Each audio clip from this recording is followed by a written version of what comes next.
Uy, qué buena gente. Esta imagen, a pesar de que es un poco incoherente con lo que es la teoría de la evolución como tal y de la realidad como tal, es muy recurrente. Entonces, si la teoría de la evolución fuese cierta, ¿por qué hay millones de este mono, este chimpancé o bonobo o alguna cosa por el estilo? Y hay millones de este y aparece un tipo de Europa Central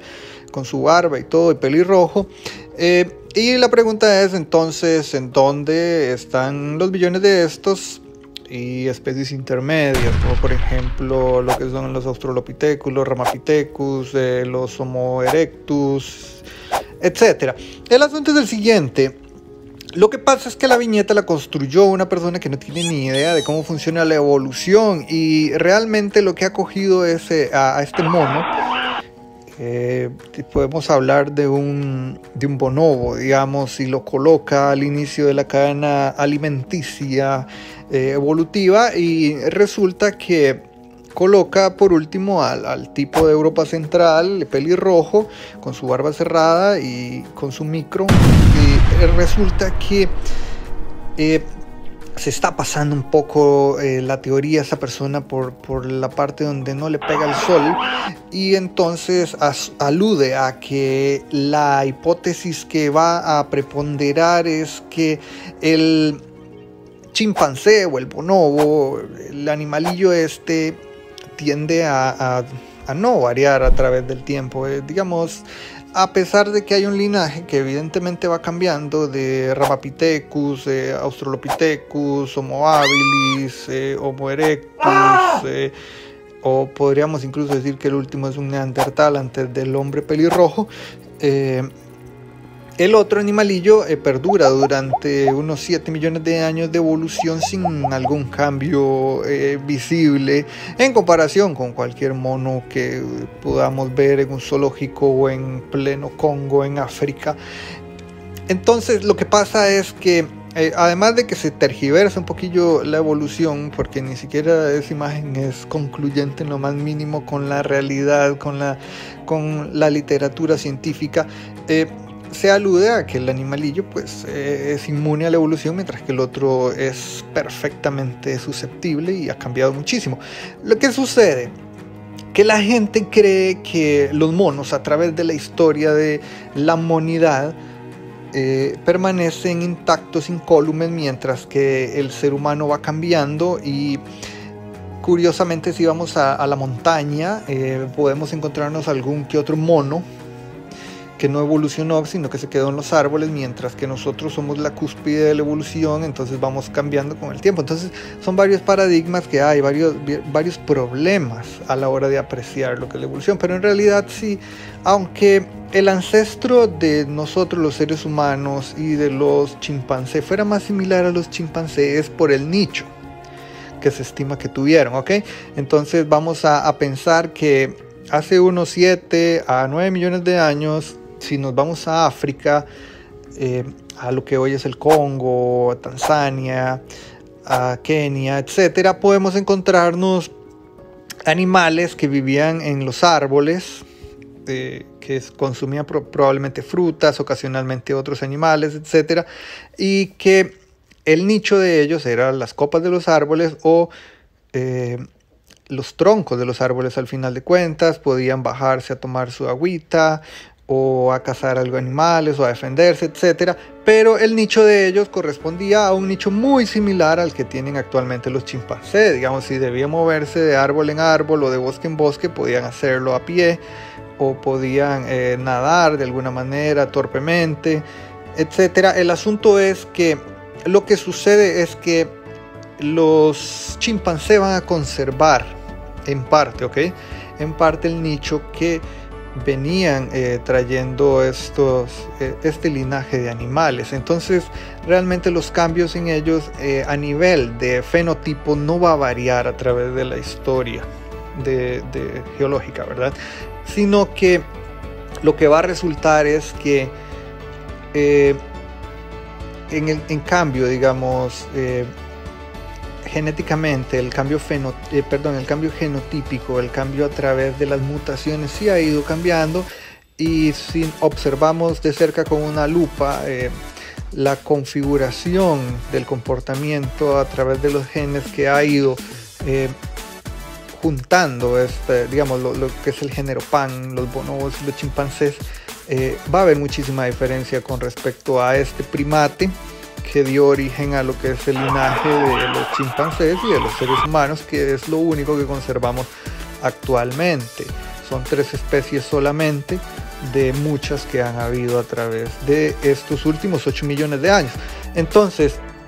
¿qué sucede con el ser humano? Porque el ser humano varió tanto en comparación con los chimpancés. Si tomamos la imagen como que fuera una cuestión un poco más verídica de lo que en realidad es. Lo que sucede es que el ser humano, contrario a los chimpancés o a los bonobos, va a variar lo que es el comportamiento a nivel de ecosistema, ¿ok? El nicho ecológico del ser humano y de sus ancestros que no son parientes del chimpancé directamente, fue cambiando paulatinamente, y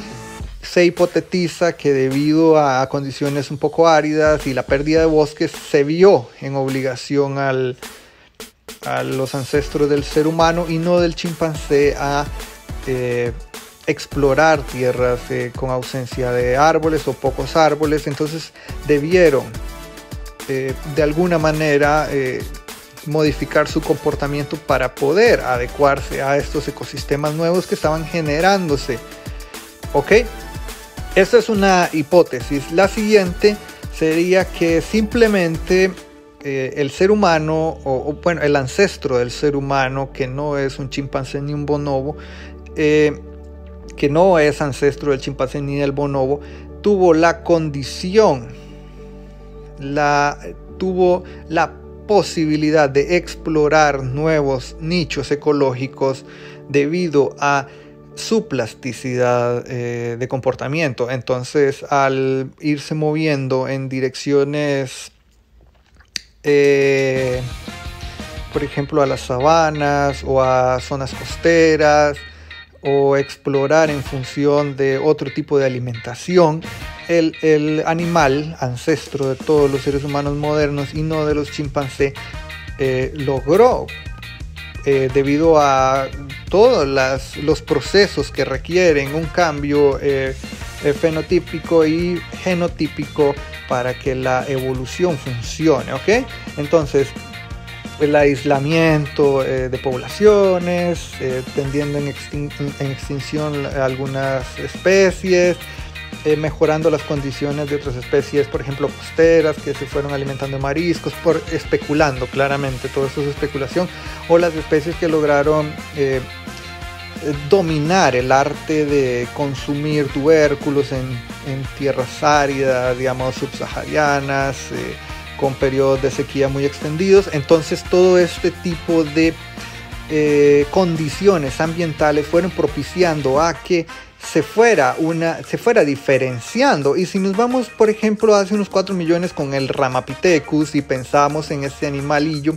que es bastante similar a lo que ahora son los chimpancés. ¿Por qué? Por las mismas condiciones que dije antes, de que el nicho ecológico de este animal era los bosques. Entonces este animal tendía a tener características más similares a los chimpancés y por lo tanto un mayor éxito en las copas de los árboles, en climas bastante húmedos, con presencia de capas de vegetación que le sirviera de alimentación, ya sea a través de frutas, hojas o de otros vertebrados o insectos o artrópodos en general. Entonces vamos a ir considerando esto, y paulatinamente, conforme el ser humano va apareciendo, le van apareciendo los rasgos más humanos, del pensamiento más abstracto, una mandíbula un poco más pequeña, una capacidad craneana superior, y todo esto se va diferenciando de los chimpancés, de los ancestros de los chimpancés que aún perduran y que viven bien en los árboles, digamos. Recordemos también esa parte de que el éxito evolutivo se refiere, ser exitoso evolutivamente corresponde a un adecuado funcionamiento dentro del ecosistema del animal. Es decir, los chimpancés funcionan bien, los ancestros de los chimpancés funcionaban bien en los árboles, por lo cual no requirieron mayores cambios fenotípicos, es decir, cambios exteriores, mientras que genéticamente es bastante obvio que todos los individuos van a presentar un cambio genético siempre, todas las personas siempre vamos a tener cambios, mutaciones, y la mayoría nos producen cáncer, pero siempre es probable que ocurra porque no somos genéticamente perfectos y todo este rollo genético que tampoco viene al caso, pero hay que tomar en consideración para entender por qué hay millones de esos y millones de los otros, pero millones de los de en medio no. ¿Qué pasó?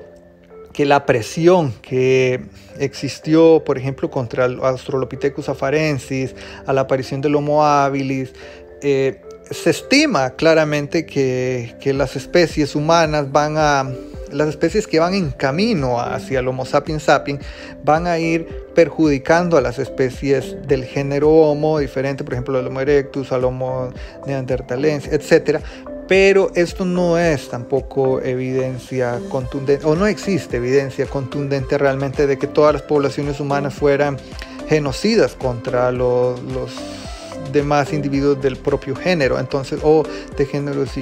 anteriores, digámoslo así. Entonces, a tener en consideración eso también, que paulatinamente se van perdiendo los ecosistemas donde se desarrollaron las otras especies del género y posteriormente fueron cambiando